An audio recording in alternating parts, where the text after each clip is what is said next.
Askatasuna oso kontzeptu zabal eta konplexua da, ez? Eta askotan zentzu edo gauza desberdin asko irudikatzeko edo esan nahi izateko erabiltzen dugula iruditzen zait.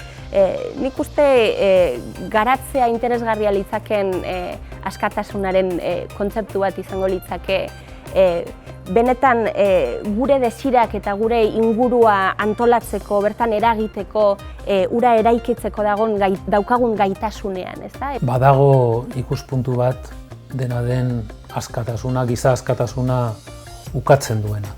Eta estoikoek, Spinozak, Nietzschek ukatzen dute giza askatasuna. Ez dute guk askatasunan ilusioa daukagula, baina hori gertatzen da ez dugulako ezagutzen determinatzen gaituen kausen eta ondorioen katea.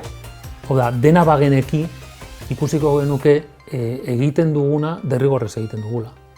Ez genuen beste erremediorik. Hain zuzen, zenbaitek uste du giza askatasunaren ideia hobeto zigortzeko asmatu zirela, ez? Zu libre erabaki duzu lapurtzea, beraz zigorra merezi duzu. Pentsatzen baldin baduzu, ez, nik lapurtu dut, ez daukadalako beste erremediorik, jaio naizelako oso pobre batean eta multzatu naute horretara determinismo soziologikoek, orduan barkamena merezi dut, ez?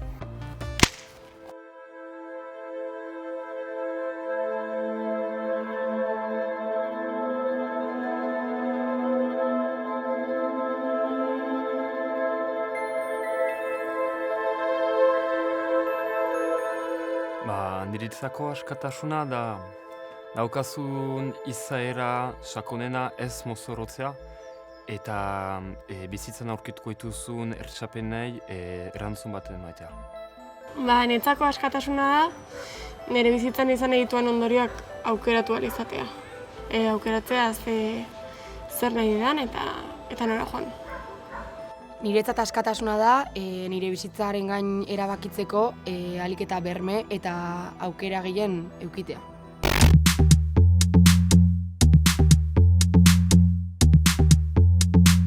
Aske izatea eskubidea dela esan badugu eta gure askatasun individual eta kolektibo horiek defendatzen baditugu, gero horiek defendatzea eta behar direla esatea ez dela nahikoa, baizik eta egi bihurtzea eta horien alde borrokatzea eta horiek gero praktikan jartzea. Ikustat obligazio hori pixkat ezinbesteko moduen, ez? Zuk eskubide bat zenean egikaritzen dozuz edo ez, baina askatasuna izan beharko litzateke bere horretan dekozun zehozera arnastea moduen behar dozula, ez? Pixkat hortik, ezinbestekoa dan zehozer. Eta eskubide gisa plantea hau behar ez dana, bere egon beharko litzatekelako, eta ez dalako behar eskubide bezala aldarrikatzea, ez? Bai, egia da eskubideak orokorren hori direla, ez? Bere ematen ez dian baldintza batzuk eduki beharko gintuzkenak. Bai.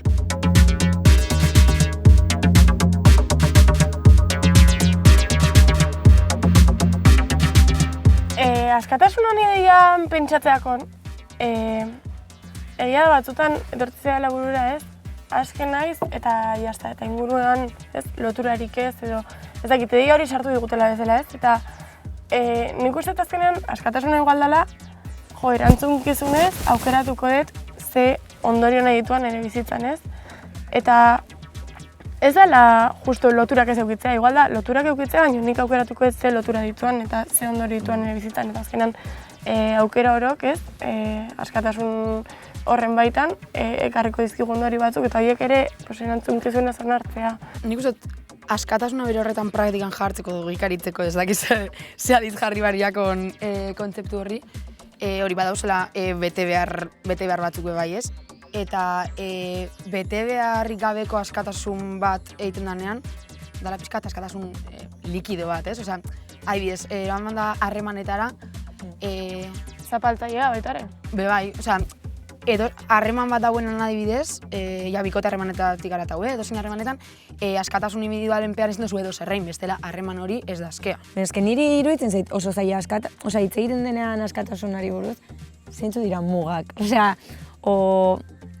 Askotan, bai, ni nago harremanetan askea, bai, baina pertsona horrekin komunikatu duzu zeintzu diren mugako ze bete behar, uste dut, askatasuna erreala izateko edo partekatua edo esaten zenuten moduan, oinarrizkoa dela komunikazio egotea. Nire ustez, askatasun kolektibo eta individualen kontu horrek badauka batez ere konpromisotik edo, eta igual iruditzen zait eskubideen da bete beharren arteko eztabaida horretan dela nolabait eskubide batzuk bermatzeko bete behar dituzula bete behar batzuk. Ni horrez gain, atxemaitzen zera askatasun bat zera aipatzen dugu, egiten dugula mugak eta arauak eraman ahemanen artean, baina pertsona artean, baina ere bada bat ere aheman bat zurekiko ez. Zuk sortzen dituzu muga horiek zurezako ere bai, gaiteko limite bat, akaso egiteko zuri, eta ez egiteko ere aski.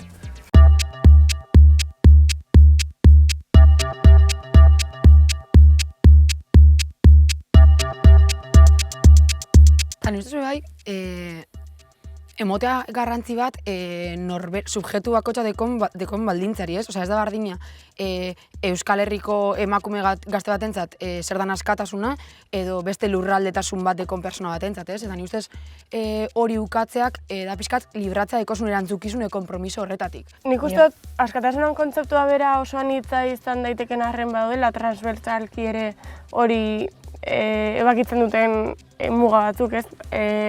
Izan daitekena muga ekonomikoa prekaria bezala, izan daitekena muga ideologikoa zentsura bezala, izan daitekena eskubideak, ez? Orduan, nik uste hor badaudela denok eduki beharko genituzken berme eta oinarri batzuk askatasunaz hitz egin ahal izateko.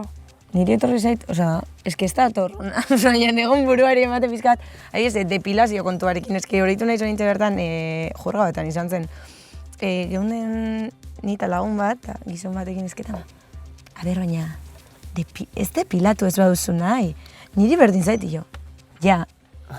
Eske, askotan gertatzen da aitatasunetik, baina egin dezakezu nahi duzuna. Ez duzu egin, obviamente egin dezaket nahi dudana, baina gero, egongo naiz eroso horrekin. Zer da dagona ondo ikusi edo ez ikusi? Obviamente, azken naiz eramateko besape azpian hila, baina ze begirada jasotzen ditugu benetan, orduan azken naiz, o baldintzatua nago.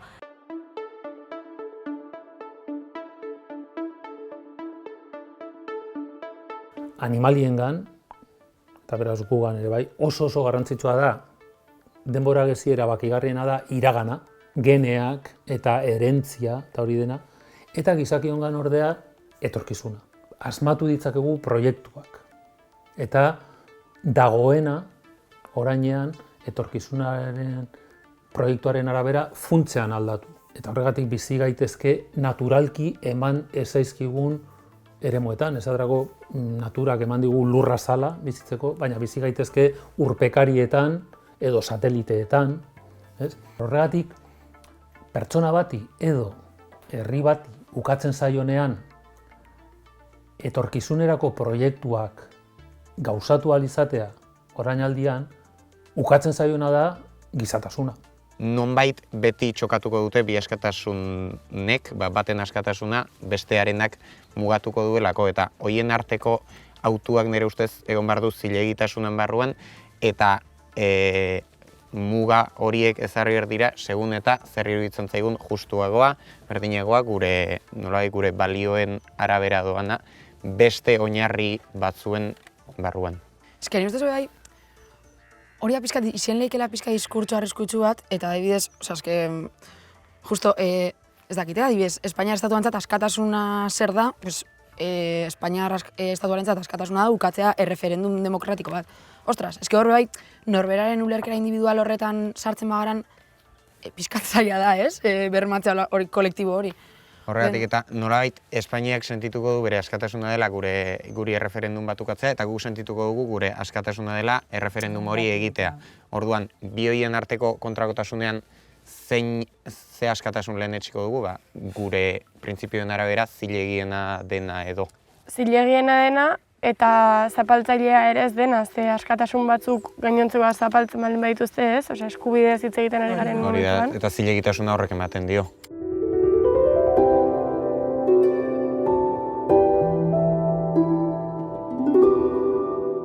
George Orwellek 1984 eleberrian erakusten du nola botereak hizkuntza manipulatzen duen, erabiltzen duen nahitan hizkuntzarekin batera errealitateaz ere jabetzeko. Adibidez, 2003an Peperen gobernuak Euskaldunon egunkaria itxi zuenean, biharamunean bere bozeramailea, barne ministroa ere bazena, Angela Acebesek, esan zuen itxiera hura gertatu zela, egin zutela, gauzatu zutela Euskaldunon askatasuna zaindu eta babestearren.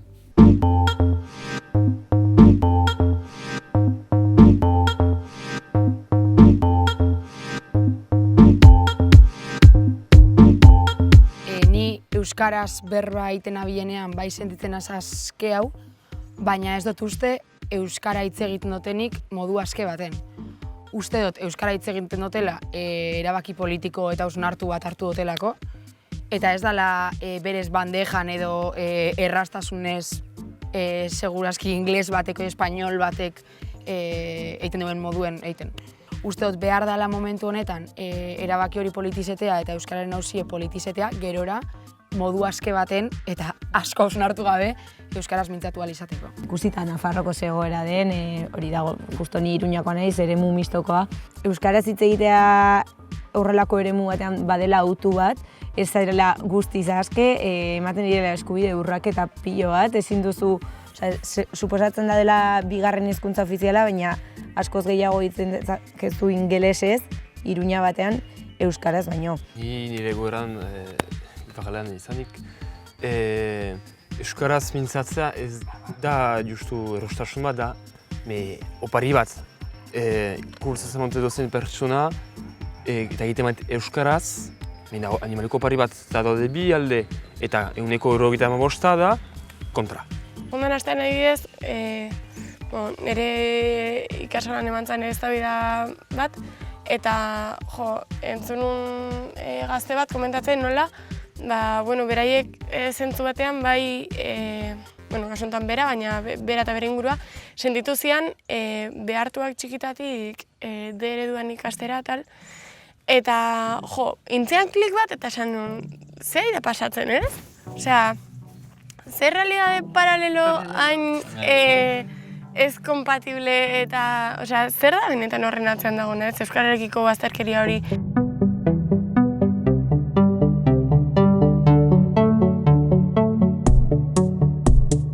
Hizkuntza imperial, kolonial, inposatuek beti izan dute funtzio hori, ez? Como botere zentralizatu baten zabaltzea eta zabalduago, komunitate txikiagoetan antolatua dagoen botere hori murriztea.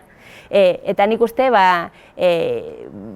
ezin garela, konturatu behar garela bizi garen munduak tendentzia horretan jarraitzen duela, ez? Eta oraindik borroka handia ematen jarraitu beharko dugu ez desagerrarazteko oraindik mantentzea lortu dugun beste askatasun espazio horiek. Bai dago nik uste dut, batez ere justo nik lotzen dut nerabezaroarekin. Nerabezaroan, adibidez, ni neuk utzen duen momentu batean euskaraz hitz egiteari edo askoz gutxiago. Ze lotzen duzu zuzenean institutuarekin eta gero pasatzen nire urterak eta esan duzu, baina nire izaeraren parte da, nire... Segaitik behar dugu hainbeste arrazoi, hainbeste justifikazioak hitz egiteko, osea, ez? Osea, nik konturatzen az, nik espainol batek, ingles batek ez debiten berba bardin bere hizkuntzataz. Eta guk zenbat buelta eman dut guzen, zenbat arrazoi, eta zenbat mitifikatu behar izan dugun altxor moduen badala, baina hainbeste azalpen emon behar dugu euskaraz bizi behar izateko. Osa, bake bat, mesedez. Eta iten duguenari, iten duguelako, euskalkiak, ez euskalkiak, kriston ez da bai antzuek, gero iten ez dugunari bai egurra, osa, bake bat, tio, ez? Eta kargaren horretatik, dator gero, inposizioaren fartsa horretan, hain errez sinistea, azken batean, hezkuntza baldin bada eremu bakarra jende asko euskaraz hitz egiten duena eta errepikatu bertzaion euskaraz hitz egiteko eta badirudi ari zarela euskara inposatzen berez ez dakien eta hitz egin nahi ez duen eta hitz egin behar ez duen pertsona bati, baina joder, zu joaten zara ogi erostera eta dendariak derrigortzen zaituenean gazteleraz hitz egitera, baita ere esan dizu gazteleraz hitz egin zazu.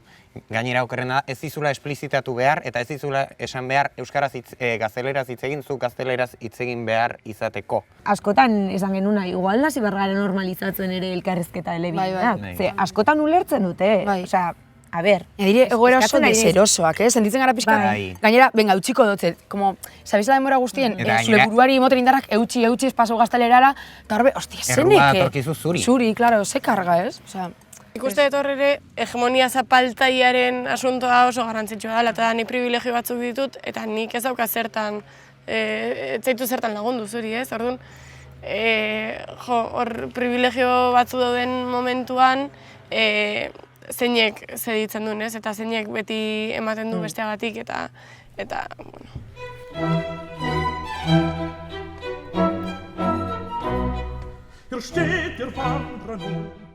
Preso sentitzen naiz batzutan behartuta sentitzen naizenean, kanpotik behartzen dutenean zerbait egitera. Eta beste batzutan preso sentitzen naiz hemen oso mentala naiz eta galtzen naizenean, kontrol hori galtzen denean, preso sentitzen naiz. Dagonean heldu botere bat, sentitzen naiz oso gutxiestua nire iritziekin eta askotan isiltzen naiz, edo sentitzen dut nire arrazoiak ez direla benetako arrazoiak izango haientzako, eta gizonekin ere hola sentitzen naiz askotan.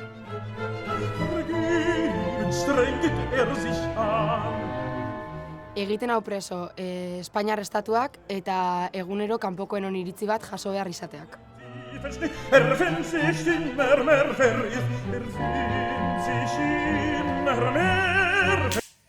Aske izateko ausardia asko behar da, ez? Bakoitzaren ezagutza handi bat ere bai, gure beharra, gure nahiak, gure gaitasunak zeintzu diren ezagutzeko. Eta gure inguruaren ezagutza handi bat ere behar dela esango nuke, ez? Badira gure askatasuna oso argi, oso modu agerikoan zapaldu edo murrizten duten eragile batzuk, eragile ugari. Badaude beste asko anitz ez direnak hain agerikoak, zailagoa denak hauek identifikatzea, nola funtzionatzen duten ulertzea.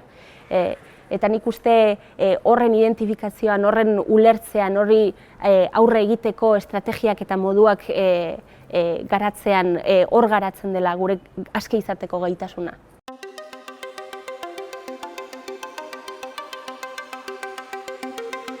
Ustez, bakearen romantizazio hori borroka barik, ez da existitzen, ez?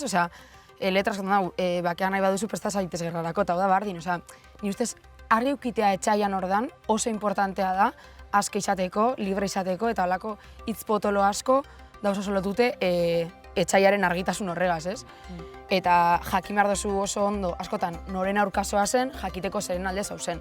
Zalantza da, baina ea gure iritziak, gure alde egoteko nahia, gure borrokak eraiki behar ditugun besteen menpe, azkenean bestearen kontra egitea lirudikelako gure printzipioak besteenen arabera eraikitzen ditugula edo...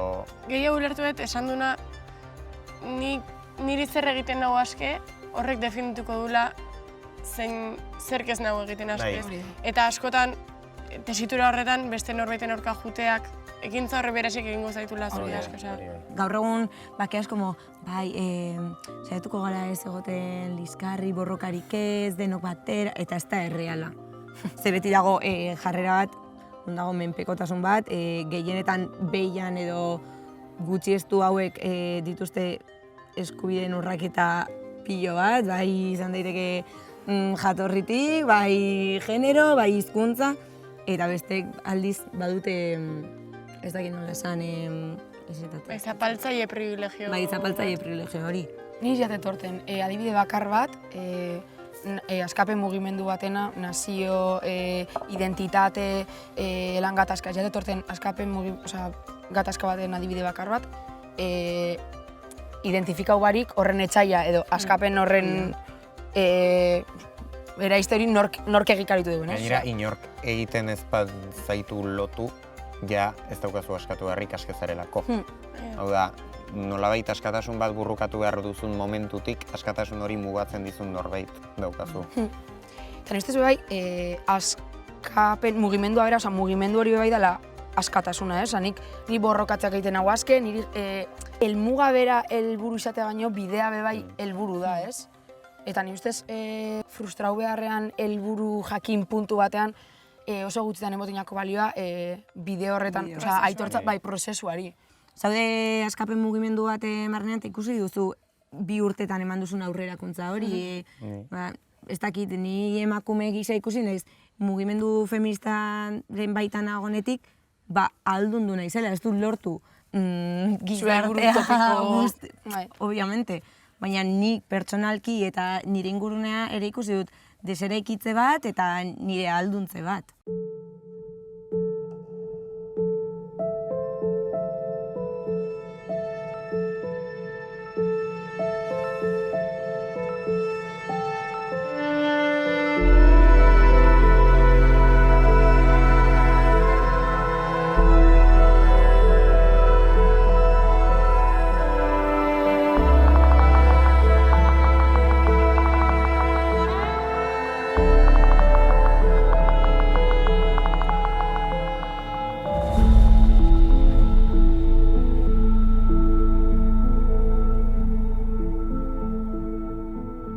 Oso gaitasun murriztua daukago, ez? Gure bizitzarengan eta gure errealitatean nola eraikitzen den, nola sortzen den erabakitzeko eta bertan parte hartzeko, ez? Geroz eta urrutiago daude erabakitzeko espazioak, ez?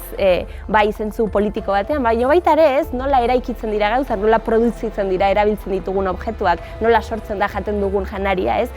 Gauza guzti horietan gure erabakitzeko eta parte hartzeko gaitasuna geroz eta urrutiago daukagu gizarte bezala historikoki globalki, ezta?